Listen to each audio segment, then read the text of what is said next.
Hi there. I recently did a podcast interview with Matt Giggs and Christopher Watkin on Matt Giggs' Estate Agency Showdown podcast, and I've linked to that video below. It's an hour and a half of a fairly passionate and intense debate between me and Chris Watkin about how talking about house prices feeds into overvaluing that hurts transaction volumes. In that video, which I've watched now, I've noticed that I was asked what the process was, and I started talking about it, but I got pulled into tangents and down rabbit holes, never got to explain the process properly. So in this video, what I'm going to do is just talk through the process in summary to explain how the agents that I'm working with are now selling everything under offer in under 28 days and have almost doubled their fees. The average fees have gone from 1.1% when I started working with them 6 months ago. They're now taking on new instructions at 2.5% and having no pushback on the sellers from the sellers because the results are so good.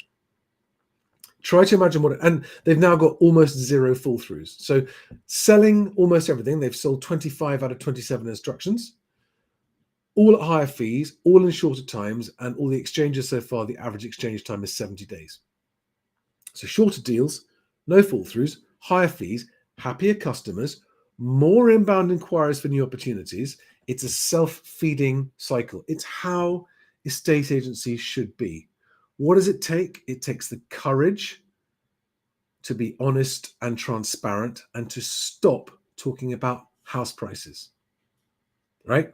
The mantra here is talk process, not prices. Whether it's in your marketing, in your social media, as an agent, you should be talking about your processes that lead to better results, not ever talking about prices. When you're sitting in someone's living room talking about selling the house with them, you should be talking about your process, not about prices, because all talk of prices is guesswork. It's guesswork, it's hopium, and all it does is create disappointment. And it also means you're going to have to end up doing price reductions almost certainly. Whereas if you begin the process by saying, I don't know what your home is worth, and anyone who tells you that they do is making it up, that starts a very different conversation with the seller. That is the first step down the road to these extraordinary results that anyone who is a competent, decent estate agent can do. Anyone, any market, as long as you are fundamentally a decent, honest, transparent person, this will become easy. But to begin with, it's a big mindset change. Now, I was talking to the agent that's been doing this with me for the last 6 months, and he spoke to me just a couple of days ago and said, when I think about it now, and I zoom out and look at the whole process, what I've realized is that this approach of being totally transparent and not doing valuations changes every single conversation from the start of the process to the end of the process. It changes everything. And that's really hard to get your head around to begin with. But he said, it's hard to change because you're in the habit of the old ways, but it's so refreshing and it's so much better and it's so much easier and it's so much more relaxed and you're not having awkward conversations because you're always sticking to the absolute truth. This is fundamental to it, by the way. If you are not capable of being completely truthful with your customers and your clients, this won't work. You'll end up slipping back into the old ways where you are agreeing to or persuading sellers to go on at a valuation that you know you're not going to achieve. Everything flows from there. It's all dishonesty about backing up the valuation and then talking about, well, why regrettably we're going to have to put the price down now and the feedback. It's all based on lies, the current system. And there are good, decent, honest agents out there working with the old ways, being forced to lie, and this stops it. Right, enough of a ramble. Let me explain the what, the why, and the how of this no valuations talk process, not prices process. So what we're aiming to achieve here is a situation in your business where you are selling everything in under 28 days, exchanging in under 90 days, where you are almost completely eliminating fall throughs. And the cherry on the cake of this is that you are also creating a non-stop flow of inbound opportunities. In other words, all of the effort you're expending now trying to get noticed and trying to win instructions is wasted effort. When you start this process, you won't need to do that anymore. Yes, of course, there's still marketing involved, and that's why we talk process, not prices. So that's the what we're trying to achieve, right? Selling everything in under 28 days at better fees. Why is this worth doing? You will earn much more money in much less time with much less stress without telling any lies. Sellers will pay you higher fees for faster sales and higher certainty. Everyone wins. You win, the sellers win, and the buyers are happy because they get to their deal completes faster. Everyone's happy. How? The how of this. So the hardest part of this entire process is the change in mindset. And that is difficult because all the conversations that you're currently having under the old ways of doing things are just dyed in the wool. They are burnt into your mind what to say and when to say it. And you've got to stop all of that. And if that's too difficult for you, you won't accomplish this process. You won't be able to do it. And to be fair, it took the first agent I was working with, it took them a month to get their head around how this changed every conversation they were having. But these are the three ways in which this is a summary of how this process achieves those results. Number one, everything you're doing is ensuring that all the conditions for a fast exchange are met right at the start of the process for every buyer and seller. And you should be declining anyone who doesn't qualify, both sellers and buyers. That's how number one. How number two, I'm going to come back to that in a minute as well. Eradicate all talk of house prices. It's irrelevant. No matter how much you talk about it, no matter how much you say you think you know, no matter how much you say you know the market, talking about house prices doesn't change what you're going to get for this house. And therefore, it is a waste of time. Nobody believes it anyway. Usually it's setting up disappointment. And instead, you should be talking about the process because you're going to be engaging the seller in this process. Your job as the agent to make this happen is to facilitate an individual market for each property and let the market do its thing. Don't interfere. Let's say that again. Your job is to facilitate an individual market for each property and let the market do its thing. You do not need to talk the market up. You do not need to talk things up to the buyers. You do not need to talk sellers down off their asking price anymore. All of the conversations that you are used to having every day go away. Right? That's the feedback I'm getting from agents doing this. And part three of the how is stick to the process, remain transparent with everyone at all times because trust breeds transactions. And if you stick to the process and remain transparent, your clients are going to trust you without you even trying. You don't have to try to make them trust you. They're just going to trust you because you're not lying to them. All humans instinctively know when they're being lied to. And similarly, they also know when they're not being lied to. And one of the massive refreshing things about this is that sellers are going, this is a revelation because you haven't tried to persuade me of any future thing. You've just shown me your results and explained your process. That's all you're doing. Your results are verifiable and your process is just logic. So nothing you're saying to me is guff or bollocks or anything that I have to just believe you about. And it's creating radically different relationships between the sellers and the agents here, provided that the seller buys into the process. Now, this is the hardest part because the seller has got to instruct you without valuation. And this is the test to see whether they actually buy into the process or not. And sometimes they'll say they have, and they'll say they're right, yes, I understand, no valuation, and I bought into the process, and I haven't got a number in my head, but they do have a number in their head. And you've got to watch out for the ones that secretly have a number in their head because that can derail the process later on. But first and foremost, let's just stick to this first part of the how. ensuring that all conditions for a fast exchange are met. What are those conditions for fast exchange? A properly prepared seller and a properly qualified buyer, right? A properly prepared seller has got the sale pack ready. The conveyancing is done before or as you come to market, okay? And that shows the commitment from the seller that they're spending money on this. They definitely want to move. They've thought through in their head. And sellers who are uncomfortable about paying for the conveyancing at the start of the process, that's a red flag, and you should walk away from those sellers. Okay. Consider doing pre-sale surveys. Some agents split the cost of that with the seller, and they say, you pay half, we pay half, we take it out of our fee. Because a pre-sale survey helps for a fast exchange, doesn't it? It prevents and preempts those deals that fall through because of a survey problem. How many deals have you had fail because of a survey problem? Pre-sale surveys, not mandatory, but highly recommended. A great way of testing a seller's seriousness and a great way of avoiding problem listings before you come to the market. Do all the work, do the amazing job of creating a market, getting the offers, have the offer accepted, and then you find out there's a survey issue.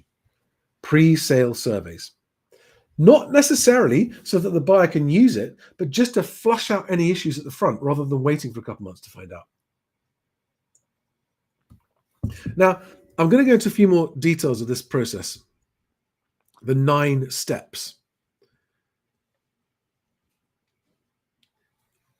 As soon as I've summarized what I've said so far. So the hardest part is starting because you've got no results to back it up. But once you've got off the starting blocks and you have the results to prove that you can deliver almost every time, none of your competitors can compete with you anymore. They're all competing with each other on valuations and who can do the most convincing bullshit about the valuation. You no longer have to play that game. And nobody can argue with your results. And that's the thing. When your results are there and they can't be argued with, agents can't compete and sellers will not haggle on your fee. And you can pick and choose your clients until your capacity is met. And it's important that you don't go over capacity. There's a risk of taking on too much when you're not ready to do it properly, and then you drop the ball and things start to go wrong. So don't take on more than you can manage. Sellers will gladly pay proper commission for great results. So prove your product or your service with the results and then promote it persistently through your socials. We'll come on to that in another video. So the 9-step process, I'm going to read out the title first of these 9 steps. And this is just a headline overview summary. But the 9-step process is this. First of all, the no valuation pitch. Secondly, it's making sure that the legals are prepared and started before you come to market. Okay. And if you want to do it, that's the point at which you get a pre-sale survey done as well. Then you've got step 3, pre-market. This is arguably one of the most critical phases because this is the phase during which, with the seller, you determine the launch price. I'll spend a bit more time on that in a minute, because that is not a guess or an estimate or a pick a number. This is a very careful process. And if you do it right, it works every single time. Step number 4, the launch, because pre-market also includes, by the way, off-market viewings, that kind of stuff. And you sometimes will sell a property like that without going to the open market. But step 4 is the launch price goal. So the goal of your launch price that you've now determined through your pre-market activity is to get at least 15 to 25 people through the door within 14 days, right? 20 people within 2 weeks. That is the goal of the launch price. The launch price is not there to inform price expectations. The market will do that on its own. The launch price goal, the purpose of the launch price is only to get people through the door, because without people through a door, you don't have a market. That's step number 4. Step number 5 is creating the market of qualified buyers. So once you've launched it, you're getting the inquiries. This is the people coming to do the viewings. Those are the market for the property, but you've got to qualify them properly. Really qualify them properly for several reasons. Because when the offers start to come in, you're going to know their situation and be able to compare those offers not just on price, but on the buyer's situation. All right, that's what the part I call creating the market of qualified buyers. And step 6 is brackets, new opportunities. You will find that when you get this much higher number of inquiries on a property, you will get multiple new instruction opportunities that you wouldn't otherwise have got because you launched at the right price and all these buyers are competing and thinking to themselves, I want this agent to sell my house.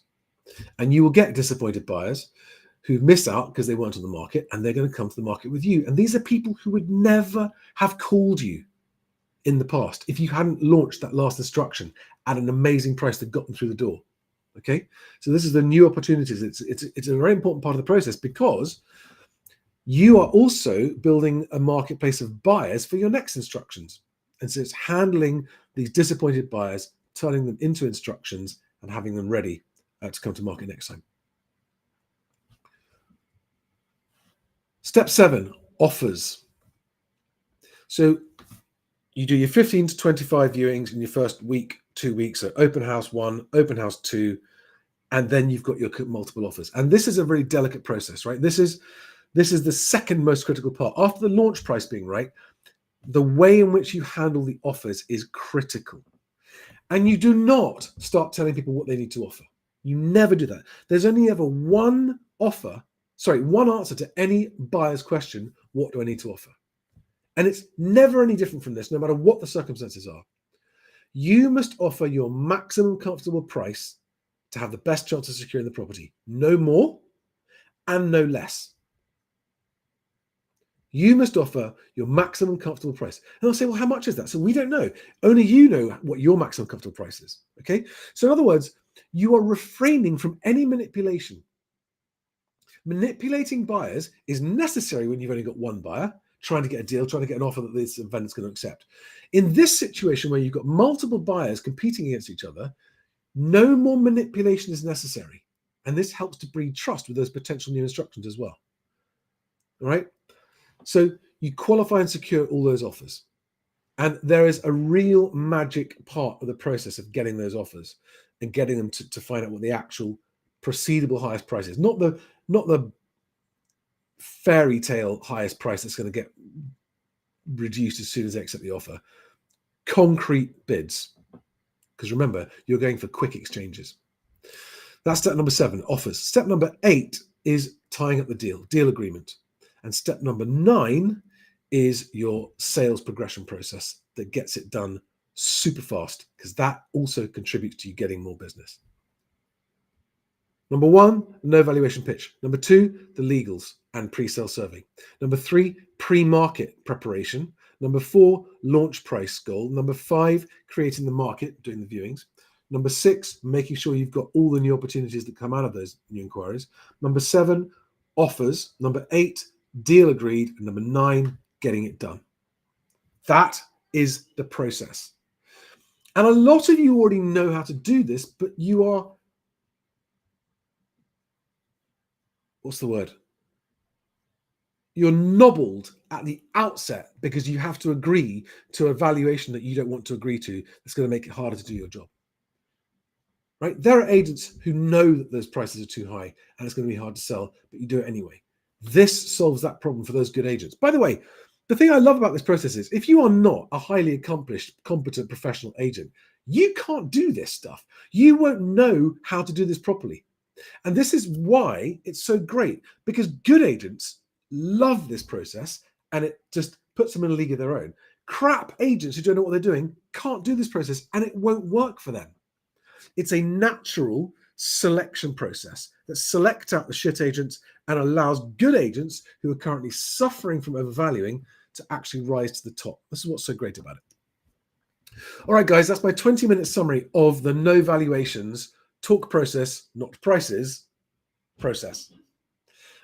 If you are an agent, an owner, want to talk to me about this, get in touch with me on LinkedIn. Please follow the Best Agent YouTube channel and all the Best Agent socials for more information on this. Keep watching. The only pushback I've had on this from agents so far is, Charlie, look, it sounds great, but it's harder than you think. It's only hard at the beginning. The first 90 days are hard. After that, your life as an agent will be so happy you'll never have believed it possible. Thanks for watching. See you on the next one. If you haven't seen it, go and watch the Matt Giggs and Chris Watkin debate with me on Matt Giggs' podcast. The link is in the description below. Thanks, guys.